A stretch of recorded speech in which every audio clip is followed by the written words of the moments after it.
Ils ont bien grandi, hein. Ah ouais, c'est vraiment, je ne m'attendais pas qu'elles avancent. Ils vont rattraper les autres. Avancé, là. Et même, franchement, même avec les herbes sauvages, ils sont là. Ils se débrouillent, hein. On peut même commencer à récolter quelques-uns. Hein. Ouais. Bah, ça va s'enchaîner parfaitement avec les autres. Ouais. Quand les autres vont finir, celles-là seront prêtes. C'est tout l'art de la rotation. Ouais. Merci. D'ailleurs, parmi les choses intéressantes, les feuilles de fenouil, là, c'est un soin pour l'estomac. Même le chardon, il est là. Même le chardon, il trouve sa place. Il disent moi aussi. Ils sont tous là, l'herbe à bouc, le chardon, le lamier pourpre. Regarde là. Et c'est vraiment les fenouils, ils sont accélérés rapidement. Oui. Alors Minouche, tu fais quoi? J'ai remarqué que des fois, les plantes, elles s'appuient sur les herbes sauvages pour tenir debout. Et si tu enlèves l'herbe sauvage, bah, la plante que tu as cultivée, qui est plus faible, quelque part plus fragile, elle... J'ai remarqué ça avec les carottes et les betteraves. En fait, les herbes sauvages, ils participent dans le cycle de sol. Le sol, il a un cycle comme toutes les espèces. Il y a un cycle comme ça, malgré c'est grand et tout le monde dedans, mais il fait aussi son cycle. Et grâce à toutes ces espèces-là, soit les plantes, soit les plantes sauvages, soit les herbes sauvages, soit les insectes, les fleurs, les graines, les animaux, on peut dire même, et l'être humain. Et l'être humain, il devrait être parmi eux, pas quelque part qui prend toute la place que pour lui. Il devrait être parmi eux.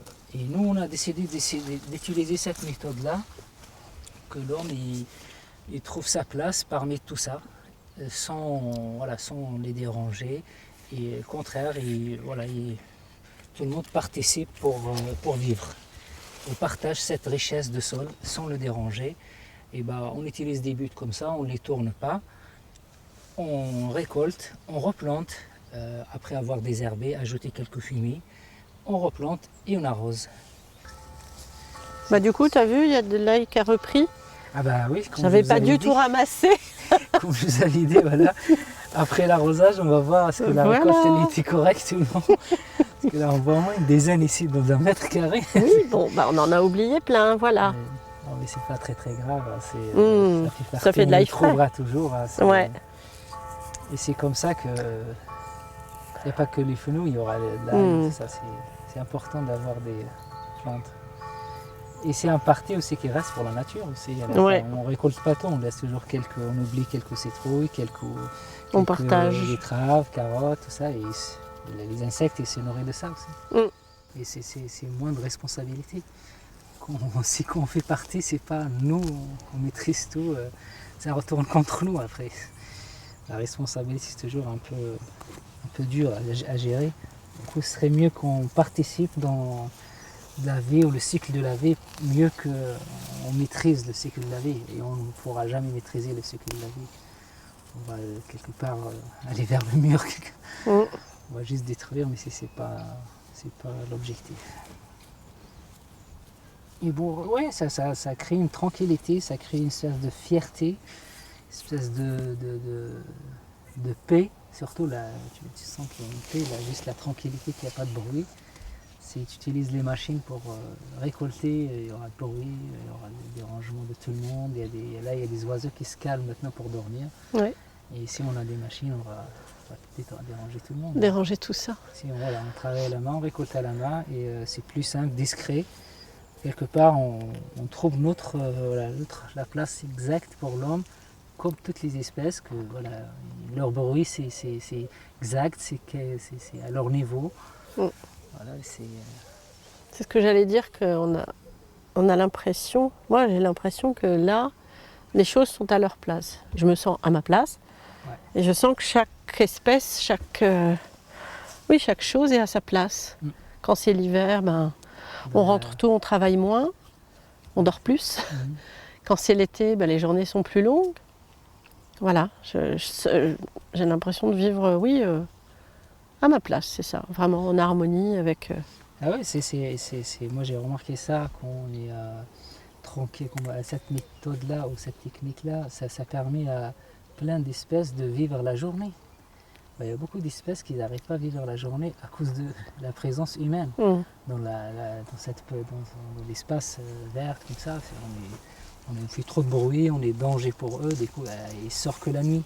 Même les vers de terre, je l'ai remarqué la nuit avec une ampoule, tu les vois, ils sortent et Ils s'activent. mais la journée, elles sont cachées. Ils sont cachés, c'est dommage, hein, les insectes, elles sont cachées. Et là, à force de sentir qu'il n'y a pas de bruit, il n'y a pas de danger, on les voit la journée.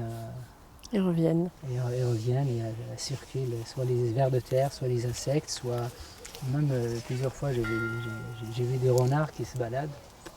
Ils n'ont pas peur du tout. Les biches de la forêt, Ouais. là elle sort ici.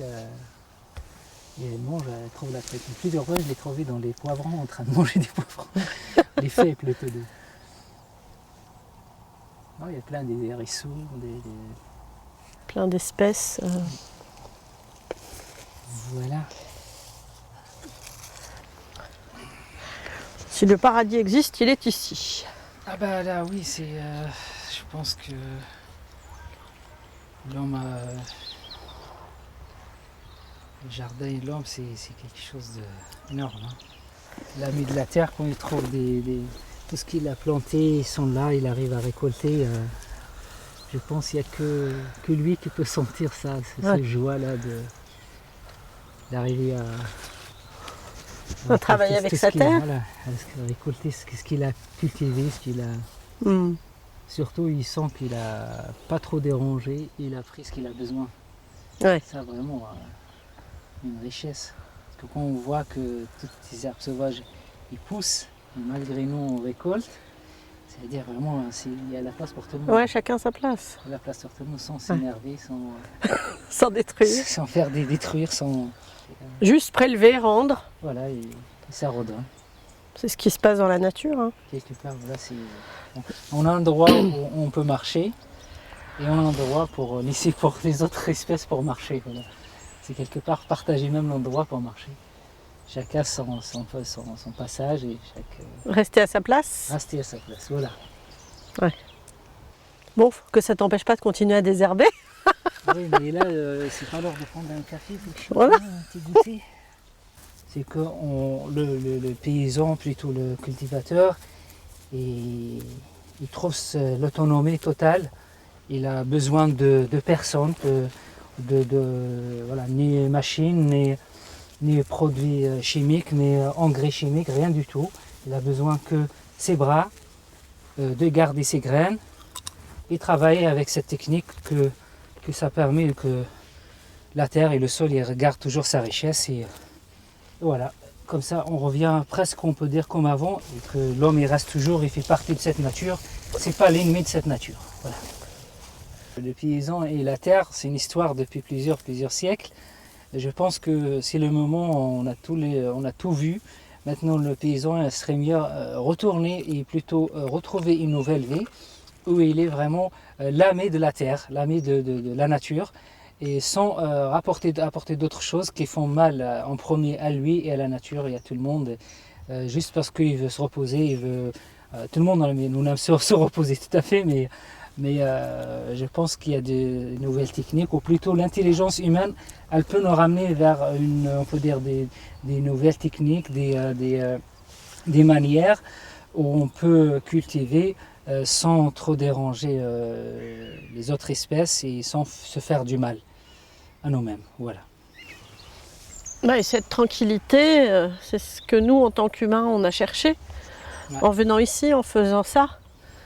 L'autonomie alimentaire, financière, nourrir notre petite famille de 4 personnes avec un petit lopin de terre comme ça. Et puis jouer un rôle social aussi sur les marchés. Quand on est sur le marché et puis que des personnes voient que nous dans la semaine, ça a du sens. C'est de l'éducation. Voilà, réapprendre. Apprendre la terre et apprendre à manger correctement, localement, non traité, des produits de saison. Voilà, tout ça c'est aussi un rôle qu'on a à jouer en permettant aux gens, ce lieu est ouvert, donc les gens peuvent venir visiter, ils peuvent venir voir comment on travaille, partager avec nous ce lieu. Quand je quitte, je sens que c'est comme j'ai pas dit, surtout à un moment où je quitte vite comme ça, c'est comme j'ai pas dit au revoir à tout à l'heure. Ouais. Quand je m'absente beaucoup, je sens, on dirait que je les ai abandonnés ou j'ai fait des trucs un peu... Ça me rappelle, tu te rappelles l'hiver où, enfin le printemps plutôt, où il avait fait très froid très tard et tout avait grillé, tu venais de sortir les plants d'été et t'as les courgettes, les tomates, tout avait grillé en une nuit, 6 mois de travail. Et je t'ai trouvé le matin avec une tige de courgettes cassée en train de poser un pansement. Et je me suis dit c'est ça. C'est ça son rapport à sa terre, à ses légumes. Être amé à tout le monde. Ouais, c'est ça. Dans le soin. Ils te soignent et tu les soignes. Exact.